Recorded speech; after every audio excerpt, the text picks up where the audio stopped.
In defense of Colby Covington, Colby Covington gets a lot of hate. And he has gotten a lot of hate for a lot of different reasons.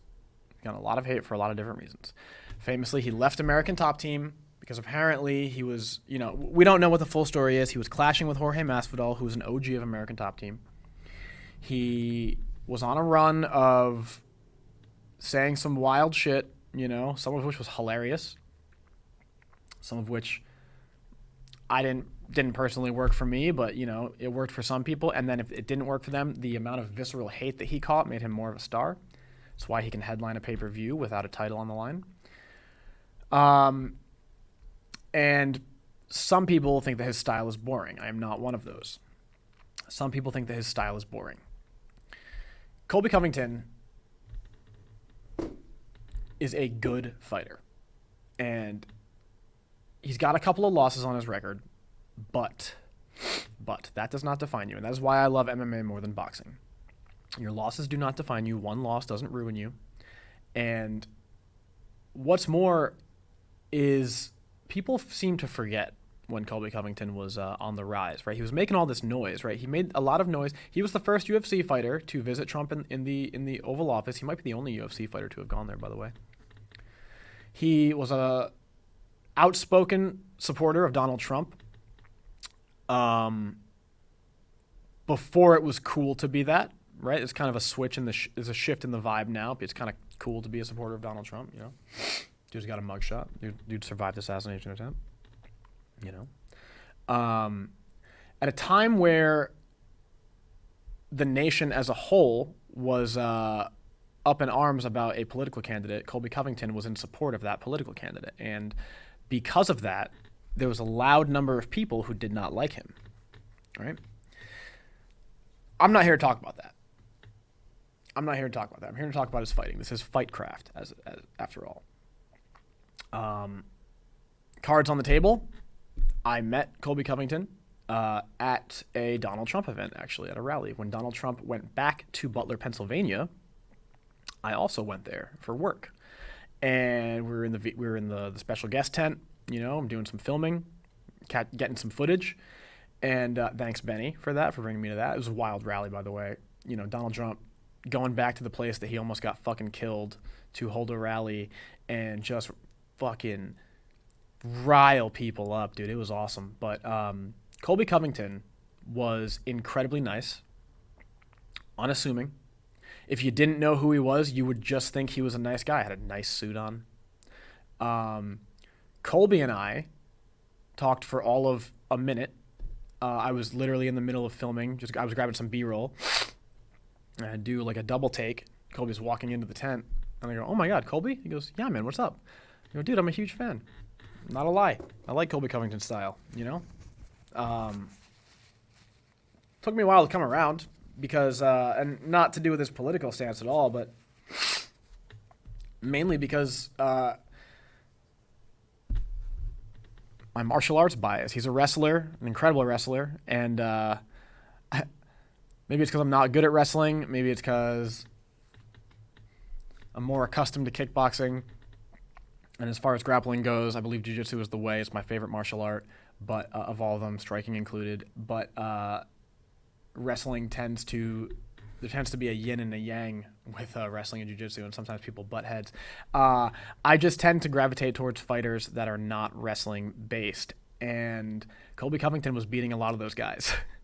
Guys I was fans of too, so I was a little bit skeptical. But then he comes out and he fights Robbie Lawler, and he beats Lawler with volume, and that is an attribute of a style that I do like.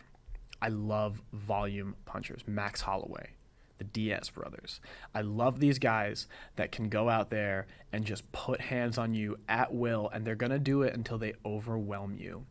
And you're going to see, because to me, that is one of the, you can break people a lot of different ways. You can certainly break them with wrestling, with that heavy pressure, with that smothering wrestling style.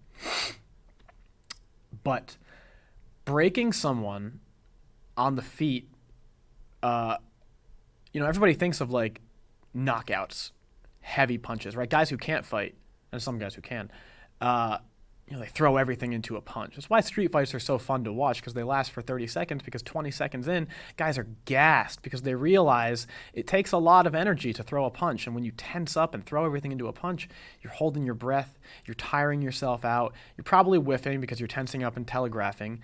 And then, crazy shit happens on the streets too. I think it's also maybe because I am not a power puncher, admittedly, right? I was told by a very nice young man, incredible boxer, John Laughlin, that I do have power. We did a private lesson. He's a great amateur boxer. I think for the Army or the Navy. And in fact, let's look at John Laughlin. Incredible boxer, young guy, and really nice, very knowledgeable in his boxing too. Comes from a strict boxing place. And here we go, box rec. John Laughlin. That is not the John Laughlin we are looking for. John Laughlin is the champ, the NCBA, the National Collegiate Boxing Association. He's a young kid. In 2022, he won the championship. That's pretty cool. He's a blue belt in Brazilian Jiu-Jitsu. Congrats to John Laughlin. I saw him on Instagram the other day. I congratulated him. He just got his blue belt. And he would train with us during the summer at South Tampa Jiu-Jitsu for a couple of years, for like 2 years. And he would have these fights. And, let's look up John Laughlin on Tapology here. Round 1, knockout at Leo Code. Johnny Sweet Hands. And a round 3 KO. Excellent fight. This one I watched live against Joseph Rodriguez at Combat Night Pro. Combat Night Pro, go follow them on Instagram. They got viral content. I love Combat Night's content. A lot of our fighters fight there too, so it's a good local promotion. You should definitely check it out. You should go watch regional MMA. Amateur, right? National champ. Johnny Laughlin was very nice and said that I do have power, and so that is why we like Johnny Laughlin. But that is not the point I'm making here. The point I'm making is that I don't really have power. Maybe I hit hard on the pads, but I am a volume guy, and that is one of the things that I like about Colby Covington, is he is a volume guy. And the cool thing, something that not a lot of people have, is he is volume and pace and pressure, not only with his striking, but with his wrestling too. Yes, he lost to Usman twice, but good fights, both of them. People poured on the hate after that because they didn't like things that he said or their feelings were hurt. Or, he called people on MMA Twitter at the time virgins and nerds, which they are. But Colby Covington, on his rise up, because he won the interim welterweight title, I think he got one of the old belts before they rolled out the new belts, the new octagon design belts. The old belts were beautiful. They were classic. I've come around to the new belts though. I digress. Colby Covington, on his rise, was a problem for people, right? He was a problem. The Barberina fight is the first fight that I really got hip to him, right? He beat Max Griffin, who fights Michael Chiesa soon. That fight actually is a curious one for me. And he beat Barberina by decision. He beat this guy Dong Ma, not making that up, by decision. He beat Damian Maia by decision. He beat Rafael dos Anjos by decision. He beat Robbie Lawler by decision. People tend to not like decision fights. I think it's a casual take. I think that some of the best fights in the world went to decision, and they were wars, and they were incredibly entertaining, and sometimes they weren't wars. Sometimes they were just entertaining 5-round or 3-round fights where someone just put on a show and they had a dance partner that could withstand the barrage and give a little something back. Watching fights live is one of the best things ever. Not, live in person, sure, but just while they're happening live and you don't know what's going to happen next, watching those kinds of fights is one of the most exhilarating things ever. All of this to say that just because a fight goes to a decision does not mean that it is a boring fight or a bad fight by any means. Surely a lot of fights that are boring end up going to decision, of course. But Colby Covington was putting on fights that made you your eyes go a little wider. Maybe you tilted your head a little bit. He's not Max Holloway tuning up Calvin Kattar for 5 rounds, looking at the camera while he slips punches, right? He's doing something that is kind of insane to do. And it was a gradual appreciation that I got for this, which is, okay, you can do that to Brian Barberena. You can do that to Dong Ma. Can you do that to Damian Maia? Damian Maia, who used to be a welterweight, who has the grappling to stifle you. Can you do that to Damian Maia? You can. Colby Covington showcasing his cardio, coming out, putting it on people from bell to bell, overwhelming them to the point where they have no answer. They can't get their own style going. They can't get their own punches or their own grappling exchanges going because Colby is that much of a problem. This is what I loved about Nick Diaz back in the day. Strike Force Nick Diaz. Guy's throwing pitter-patter punches, and he's talking shit to you, and he's just doing whatever he wants, and you can't do shit because there's so much coming at you. It's like you're in the ocean, and you're trying to keep your head above water, but just waves keep crashing down on you, and you can barely catch your breath. And then the fight's over. And these guys are like, oh, I didn't get knocked out, whatever. It's like, dude, Colby Covington's doing whatever the fuck he wants. He has to be defensively sound, both grappling and striking, to not catch a strike that's going to put him out or change the course of the fight, to not get taken down and have to fight off the bottom. And he's not getting tired. The old adage, fatigue makes cowards out of men, right? Colby Covington is not a coward. And seeing him put these things on, I mean, Robbie Lawler had one of the most exciting welterweight title reigns, as short as it was, of all time in history, right? Second fight against Hendricks. Fight against Rory McDonald. Rematch. Fight against Carlos Condit. I mean, those are some of the most exhilarating fights ever.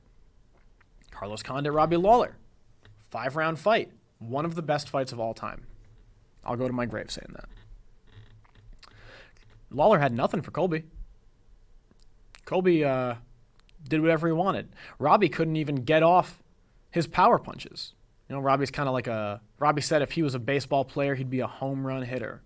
Robbie bludgeoning people with his fists. Excellent work from Southpaw with the lead hand trapping, the lead jab hook too, But Robbie couldn't get him off. I mean, that is a skill in itself to be able to, yes, you're defensively sound and you're offensively savvy enough to be dangerous for these guys. And then if you add the volume onto that, like Colby Covington does, they have nothing for you. And that is an impressive skill. And that is why at the time, people didn't like what Colby Covington was saying on social media. They didn't like his post-fight interviews where he called people from Brazil filthy animals. After beating, Rafael dos Anjos is an all-time MMA boy.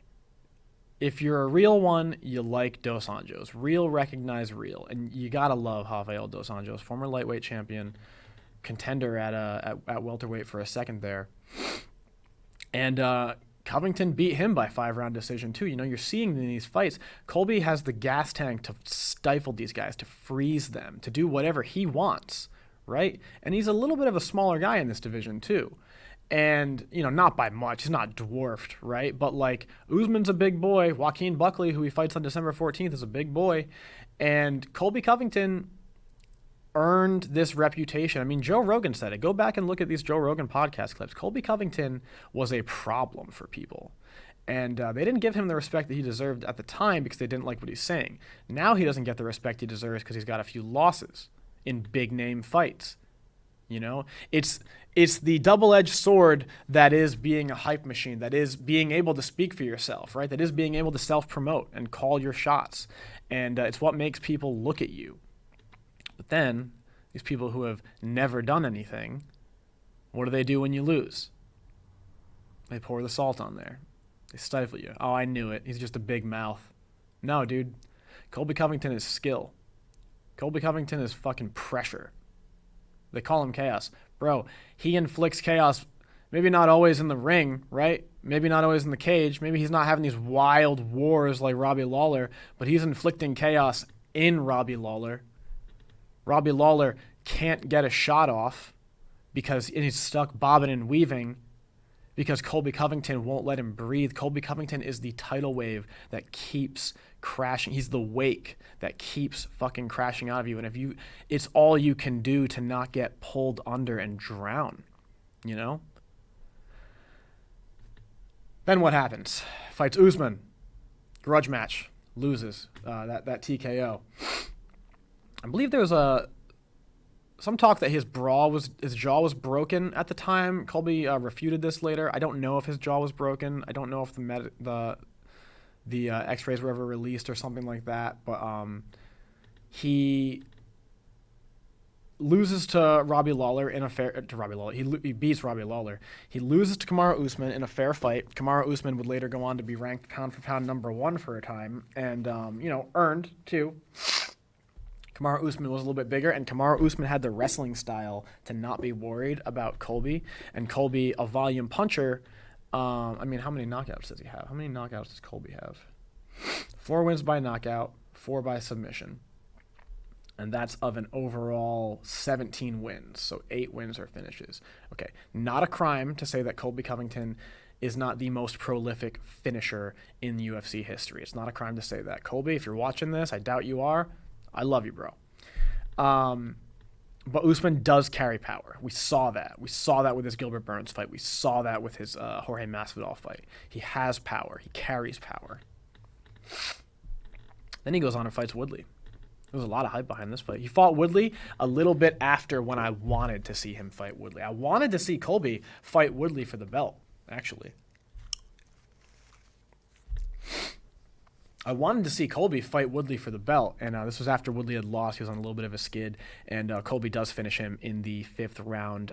Broken rib, I believe, was what Woodley was finished with. It was not lackluster. It was just surprising. They're on the ground against the fence, and Woodley screams out and I think taps, and, Colby gets up and just walks away like another day at the office, not even winded. But what happened that fight? He overwhelmed Woodley that fight. Woodley couldn't get a shot off. Did enough damage to break Woodley's rib, Then he earns a rematch with Usman. That was a good fight. He lost again.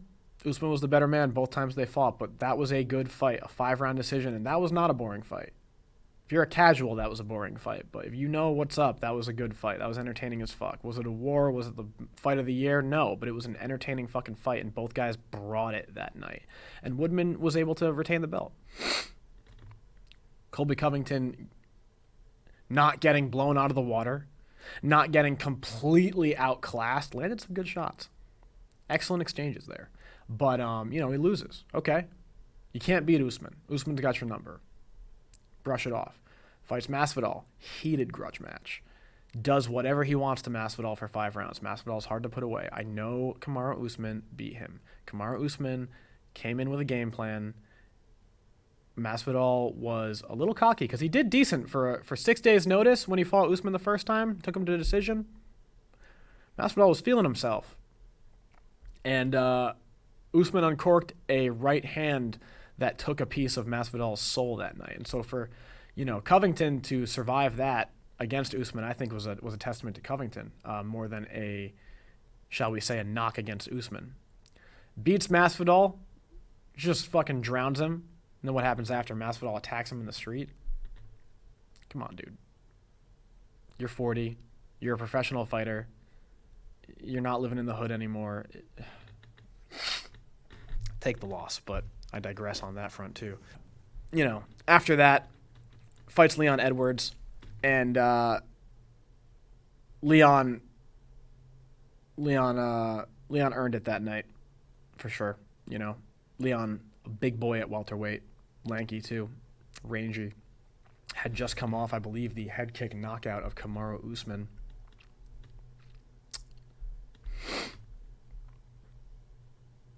No. Well, yeah, he had knocked out Usman in the 5th round. Amazing knockout, amazing post-fight speech. Then he had the rematch with Usman and beat him by decision, majority decision. One judge had it for Kamaru. And then he beat Covington, of course, his second defense of his title. And that brings us to now. What do we have now? We have, Tapology won't do me wrong. Now that brings us to this one. Covington versus Buckley, December 14th in Tampa, Florida. This is going to be an interesting fight. Let's look at the tail of the tape here if we can. Buckley on a 5-fight win streak. Colby, 2-3 in his last 5. Now, granted, he is not fighting the fighters that Joaquin Buckley is fighting. Colby Covington is fighting champions. He's fighting big fights, right?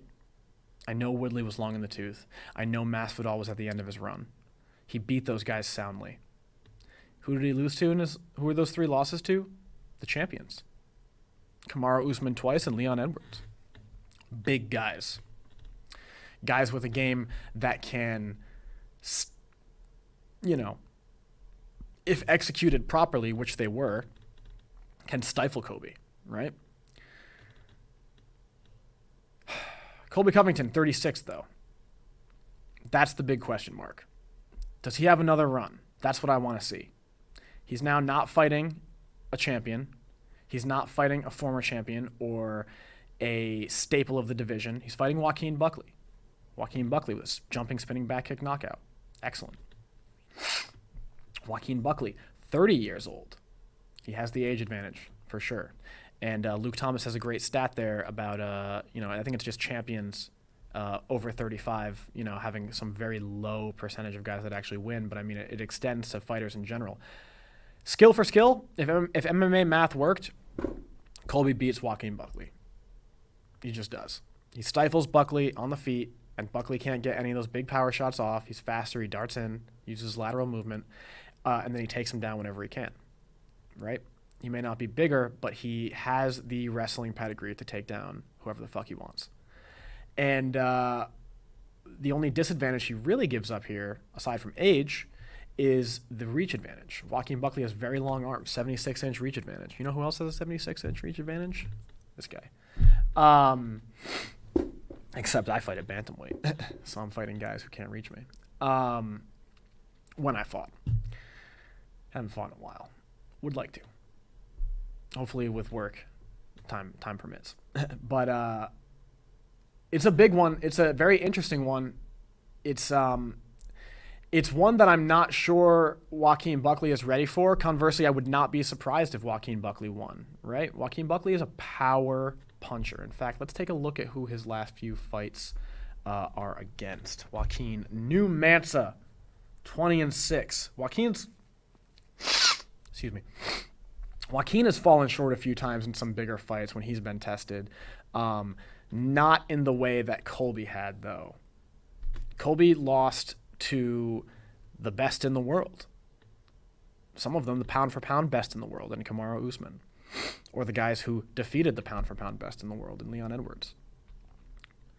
Remember, Colby Covington answered the bell every single time and passed with flying colors. Every test they put up on him until he got to that upper echelon. Joaquin Buckley lost to Nasruddin Imavov, lost to Chris Curtis, lost to Kevin Holland too. Old big mouth with a right cross.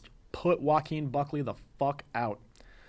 Beat Andre Fiallo, okay. Beat Alex Morono, okay. Alex Morono, a former lightweight. Beat Vicente Luque, decent. Luque's kind of fallen off, but decent win, good win. Ruzabev, no idea who that is. Guy's 34-8 though, so long in the tooth. If not in age, in MMA years. Beat Stephen Thompson, and this one made me sad. Because I love Stephen Thompson. Not exactly the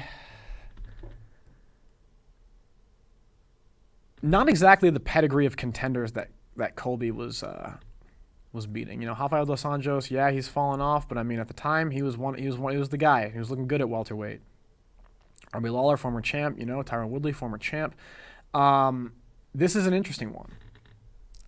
I have a feeling Colby is going to win. But Joaquin Buckley is dangerous. You have to take that into account. He's a heavy hitter. You know, he's a knockout puncher. But Colby has faced these guys. Colby maneuvered around Kamaru Usman and gave him a good fucking fight. And I don't think Joaquin Buckley has the wrestling pedigree that Kamaru Usman has. So we'll see. We'll see. We will see. I'm excited for that fight. To wrap it up here, bring it full circle. In defense of Colby Covington, this next fight will really tell if I'm right or not, and I'm always wrong, so, you know, take this with a grain of salt and a shot of penicillin. But Colby Covington gets a bad rap. You don't like what he says? Fine. I rarely care about what people do or say outside of the octagon. The thing I love about martial arts is that everything else in life is stripped away. It's only about the fight. It's only about how someone acts under pressure, what they can do to implement their game plan on an unwilling opponent. And Colby Covington has shown us time and time again that he can control the fight in a way that people don't really have an answer for, and you don't see as often, and gets a bad rap for being a boring fighter, but when you're watching his fights, they're exciting.